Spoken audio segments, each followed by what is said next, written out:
Lake challenged the election, claiming fraud and misconduct, mostly centered around ballot printers, and asked the court to declare her governor or force a new election in Maricopa County. But Judge Peter Thompson, a Jan Brewer appointee, found no evidence of widespread misconduct and threw out the case. Kari Lake's election lawsuit loss isn't just bad for her. It's bad for the entire country, and we're going to talk about it. I'm your host, Hyde. Welcome to Hide and Seek Media. Hello, all you beautiful and amazing people. Thank you for tuning in and welcome to the show. If you're new to the channel, make sure to hit that subscribe button and the notification bell so you get notified anytime I drop a new video. The show is brought to you by the Hide and Seek Media store. If you're like me and you like to spark a conversation or just make a statement without saying too much, click the link down below. Check out all the cool merch I have to offer. And if you use code 1776, I'll give you 20% off your entire purchase at checkout. The judges denied Kari Lake's election lawsuit, claiming they didn't provide clear proof and evidence that there was intent to mislead or intent to, for the misconduct, which basically is saying that we see how bad this was and we understand that they screwed up and that there was mishaps in this election that probably caused people to turn away from the polls, but you can't prove they did it on purpose, so we can't do anything for you. And it's like, how are you expecting people to show up and vote when there's a problem and it snowballs into what happened and you don't care? Like, it's like, I don't get it.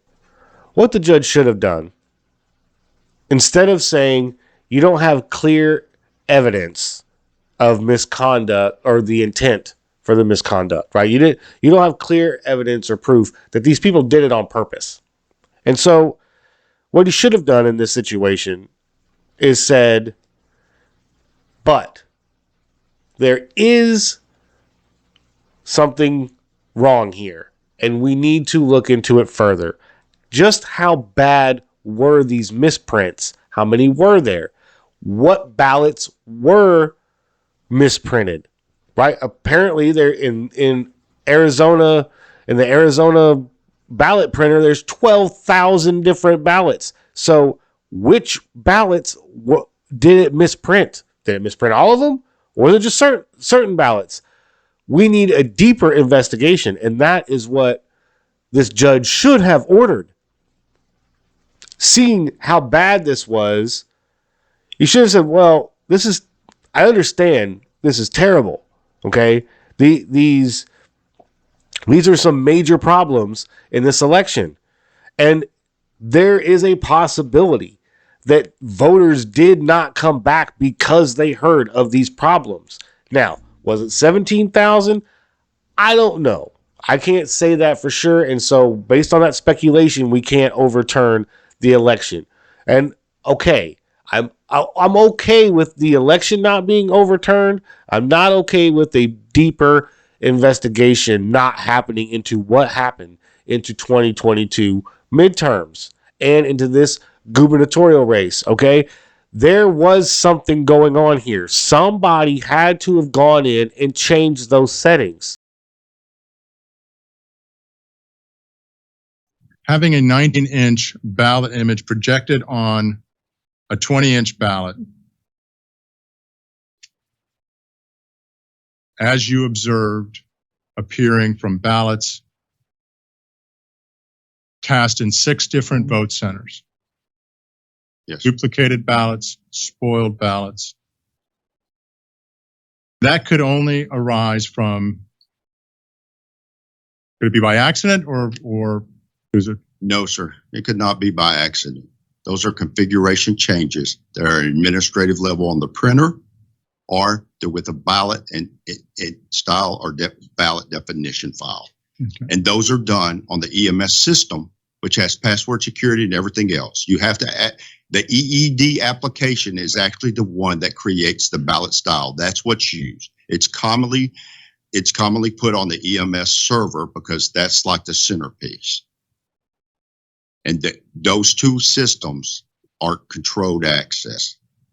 That's not being disputed by the defense, that those settings weren't wrong. And we have proof because the techs had to go out there and change those settings. So somebody set them wrong to begin with. Who did it? Why did they do it? Why are we not investigating this? This is the bigger problem, okay? So that's the crux of what I want to get to, right? I'm gonna pull up a story about Kari Lake's lawsuit in particular, and we're gonna talk about that specifically. But there's a general point here I want to make, and that is that this kind of stuff is disenfranchising people, right? Now I'm hearing Republicans talking about early voting is getting out there and voting as early as possible instead of going on election day. Well, early voting happens 2 days before, but you can go out there and vote early. And it's like, why don't we just come up with one solid solution? We have 1 day, you go and vote. We make that a federal holiday. All businesses can be shut down and you can go vote. Everybody gets an opportunity to show up at a poll and vote. And here's what we do. We don't just open up 100 more polling centers, right?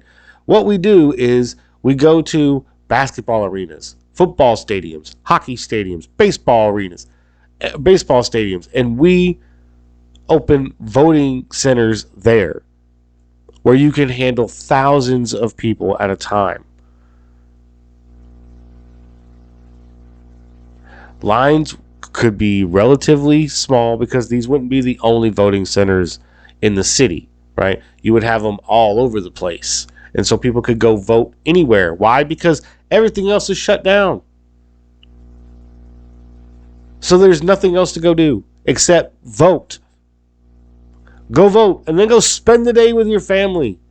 Go take a break from all of this crap, right? Vote, get it, and then go get it out of your head and just go relax and have fun. That's what we should be doing, right? But I'll get into more of what I think needs to be done here in a little while. But first, I want to get to this story that I found here from the Daily Wire that talks about Kari Lake's lawsuit, right? So, judge rules against Kari Lake in election lawsuit. A judge in Arizona dismissed the lawsuit brought by Kari Lake, a Republican endorsed by former President Donald Trump, seeking to overturn her defeat in the state governor's race. Now, for those of you who don't follow Arizona politics, Kari Lake Kari Lake is an America First candidate. She's backed by Donald Trump, and she believes what Donald Trump believes about the 2020 election.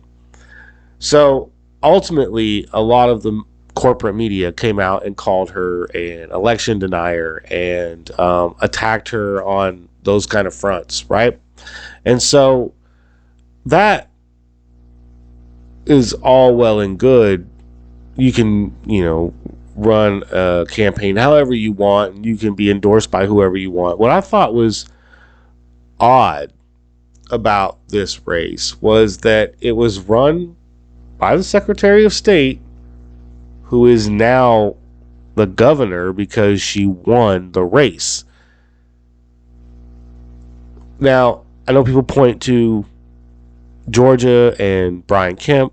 He was Secretary of State when he ran for governor, but he resigned before the election was actually decided, and he didn't actually run the election. Katie Hobbs ran this election. Then we find out there's all these mistakes and mishaps, right? Bad printers at multiple polling stations and 19-inch ballots on 20-inch paper. Thousands of ballots going into adjudication. So, they go on to say, after a trial last week in Phoenix, Superior Court Judge Peter Thompson Let's remember that name, okay? Because this was a bad judgment. Superior Court Judge Peter Thompson ruled on Saturday that the suit's 2 remaining claims lacked clear and convincing evidence of intentional misconduct in Maricopa County that would sway the outcome. So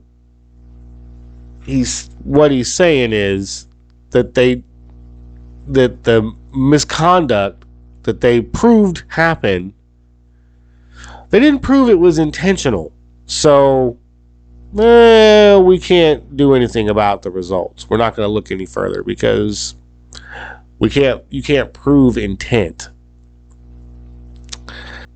So they go on to say Maricopa County, which includes the capital of Phoenix and is Arizona's most populous county, struggled with problems during the November 8th election, including printer and tabulation machine related issues. In her suit, Lake claimed election officials worked to disenfranchise voters and alleged hundreds of thousands of illegal ballots infected the election in Maricopa County. So I want to say this too. They admitted to not having chain of custody for 290,000 plus ballots from the election centers or the voting centers to the facility where they counted them. They didn't know how many votes were going from the center to the counting facility. And on top of that, their security measure was just red tape on the box. There was no seals. According to testimony, there was only seals put on the boxes that they looked in specifically because they were going to be part of this case. The testimony the person gave said that every other box just had like red tape on it, and that was basically what they used for security seals. Any concerns regarding the security of the ballots, given your findings from your inspection yesterday that a 19-inch image was projected onto the samples from 6 different vote centers that you examined of 20-inch paper? Yes, I can. And if it is okay with the court, I have to answer this in 2 ways. They both are pertinent. But first, I observed how ballots were being pulled out and sampled, and they obliged in every direction, whether top, middle, or that they were provided. I observed more improperly imaged ballots that were not inspected that were there. Now, to answer the question, those should be secured. I will state in my capacity, I handle everything from physical security to accrediting buildings for classified information storage. I've been a classified courier, which means I'm authorized to transport classified information. As a forensic investigator, I fully understand chain of custody. And what I will cite is that the facility and the security and chain of custody at the vault and the tabulation center are highly inaccurate, and those ballots could be tampered with. They should be sealed and appropriate actions. For example, security seals were only placed on the boxes that we inspected, and that was due to the court order, and they wanted to ensure that the proper security was done. Objection. Now, I don't know about you, but red tape's not all that secure. It looks a little scary, but it's not that secure. So, it goes on to say, last week, Thompson dismissed 8 out of 10 claims in the lawsuit. He allowed 2 claims to proceed that had to do with the allegations of intentional misconduct related to ballot printers and ballot chain of custody. During the ensuing trial, lawyers for the state argued the case lacked merit. The judge, in his 10-page ruling, concurred, determining Lake and the witnesses she called to testify failed to make an adequate case, even after being granted limited ballot inspections. Okay, so I want to address that point too, because the limited ballot inspections, the guy got to inspect the ballots the day before he testified. Okay, so the day before the trial actually started is when he got to go and test and go and look at the ballots. And that day, he spent the first part of the morning just getting the ballots that they needed to sample gathered up, because Maricopa County was storing the ballots, let's say, sloppily, right? If I want to be nice about it. So they continue. The court acknowledges the anger and frustration of the voters who were subjected to inconvenience and confusion at the voting center or at voter centers as technical problems arose during the 2022 general election, Thompson said. But this court's duty is not solely to incline an ear to public outcry, the judge added. It's to subject plaintiffs' claims and defendants' actions to the light of the courtroom and scrutiny of the law. Two other Republican candidates, Abe Hamadeh, sorry if I butchered that, and Mark Fincham, who ran for Attorney General and Secretary of State respectively, also received unfavorable rulings in their legal challenges, seeking to challenge their losses. Like Fincham, Lake is taking the appeal route.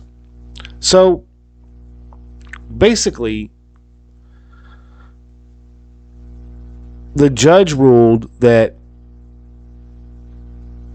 I listened to all this testimony and you proved that there was misconduct, but you didn't prove that it was intentional. And so because of that, I'm going to throw your case out. And it's like, that to me is taking the chicken shit route. Pardon my French. But come on, man. Have a pair. Stand up and go, yeah, this is messed up. Okay, these ballots, we need to find out how many of these ballots how many of these 19-inch ballots there were. And which of the 12,000 ballots were they? Were they Republican ballots? Were they Democrat ballots? Was it a mixture of both? Was it only in this county? Was it only for this race? We need to know. We need to have that information. We need to have that information public. Okay? You don't want to disenfranchise more voters, and you want to ensure the integrity of elections in this country, then make them 100% transparent. Let's do the investigation. All you have to do is start opening up them boxes and looking at those ballots. 19-inch here, 20-inch here. Then from these 19-inch, Democrat, Republican. Then from there, you'd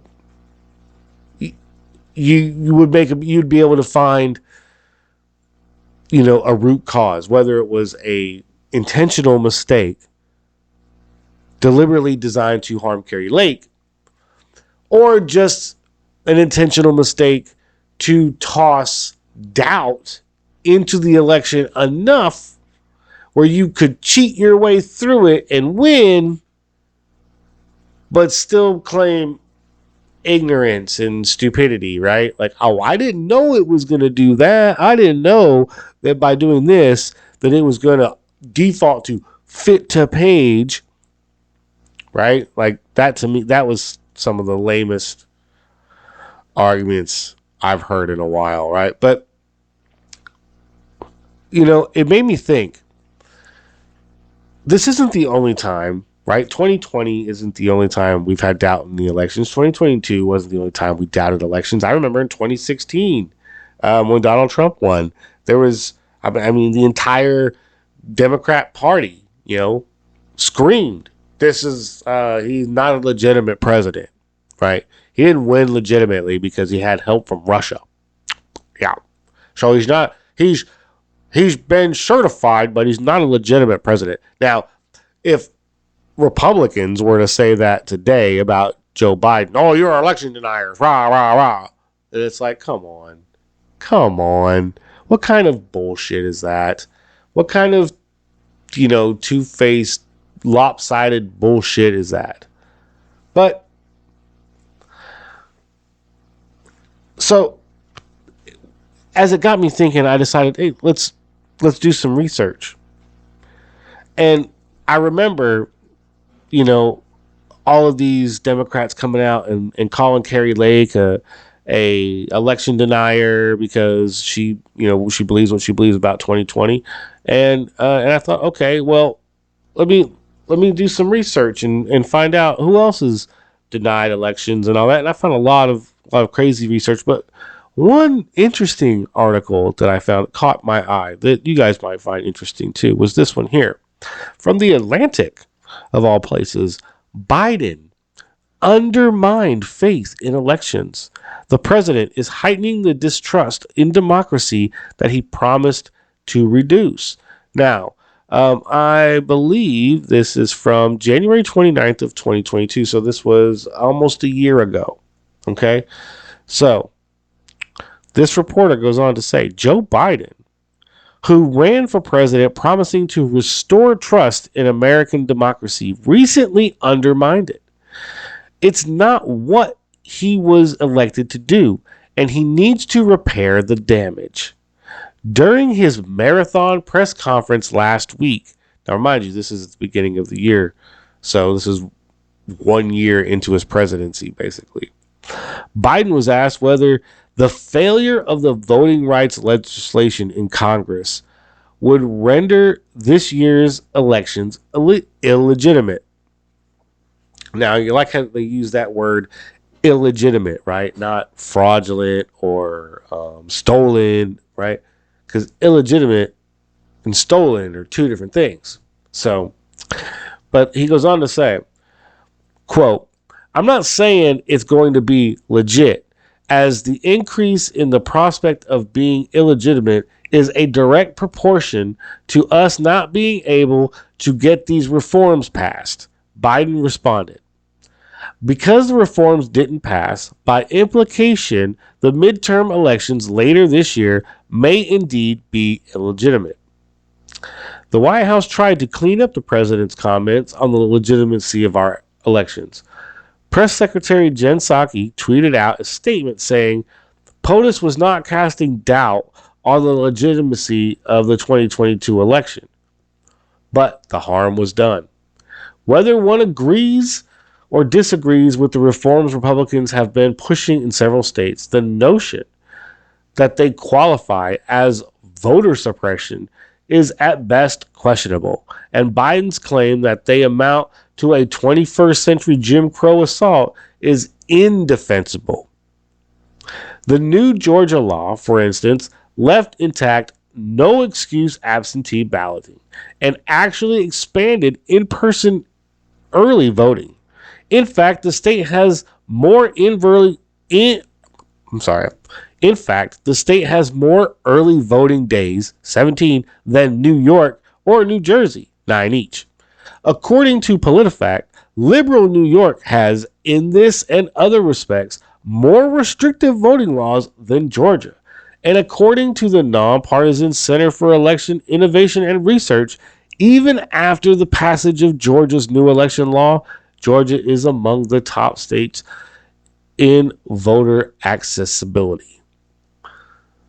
So you have these guys going out there and getting on their pulpits like Joe Biden, and you have these guys like Joe Biden going out there and saying they're a threat to our election integrity by these voter laws that they're passing in all these red states, blah blah blah blah blah, like voter ID and adding early voting days and stuff like that, right? Like, oh my God, that's, how dare you suppress the vote, and I mean, he called it 21st century Jim Crow. You heard it right here in the article. To me, all of this seems like it's being done methodically, right? Like, they keep screaming that it's the Republicans threatening democracy and attacking the voters by trying to suppress their vote. when even writers at The Atlantic can see that that's not true. But I think it's methodical because I think what they're trying to do is they're trying to disenfranchise Republicans from voting. So I read somewhere that in a recent poll, like somewhere like 34% of Republicans don't trust the elections 100%, like 19% independents, but only 5% of Democrats do not trust elections. Okay? And that was recent. So to me, that says that this is disenfranchising Republicans from voting more than it is Democrats. Election cases like Kari Lake's, where we see clear misconduct, we see clear problems, and we see what needs to clearly be investigated, and nothing is happening. So what's the point? If they're going to cheat and do things like that, and when we point it out to you, we bring it up to you in court, you don't do anything about it. Nobody's held accountable. The election stands as is. That to me is a problem. Now, I'm not saying Kari Lake should be made governor, right? Because I don't, even if you do a full audit investigation, I can't say that there's 17,000 votes missing, right? That would swing the election. But you have to admit that the misconduct that happened in this election could not have been done by mistake. Somebody did it on purpose. And we need to find out who it was, why they did it, were they ordered to do it, or were they just doing it because they wanted to help their party, or were they just an idiot and didn't know what they were doing to begin with and accidentally did make a mistake. We need to find out. We need to find out how many ballots were printed 19-inch on 20 paper. We need to find out what ballot it was. We need this investigation before 2024. Because I can promise you, in 2024, if some crazy crap like this happens, you thought January 6th was an insurrection? It would be 10 times worse. 10 times worse. Now, this is just my opinion. This is how I'm reading the political landscape of this country at the moment. But I believe it would be 10 times worse. You would have an armed insurrection. And you wouldn't know when it would happen. So I would be very, very careful. Because this country is on the cusp. The pot is boiling. And there's a lot of us in it who realize the fucking water is too hot.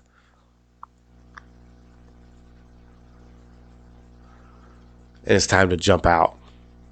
Or turn the fucking water down. Turn the heat down. Some people want to turn it off. A lot of us just want to turn it down to low. Right? Right now, we got it on high. And that water is bubbling. Now, for those of you who get the reference, thank you for following along. And if you've made it all the way to the end of this video, I appreciate you watching. It really does mean a lot that you've made it this far. If you haven't already, make sure to hit that subscribe button and notification bell so you get notified anytime I drop a new video. If you like this video and you like the channel, smash that like button. But more importantly, if you want to help this channel grow and you like what I've got to say, hit that share button and share this video on all social media platforms. Those interactions will show YouTube's algorithm that my video needs more impressions. The more impressions I get, the more views I get, and that's how I get more subscribers. So hit that share button and share this video. I appreciate everything you guys are doing, and I will catch you later. Peace.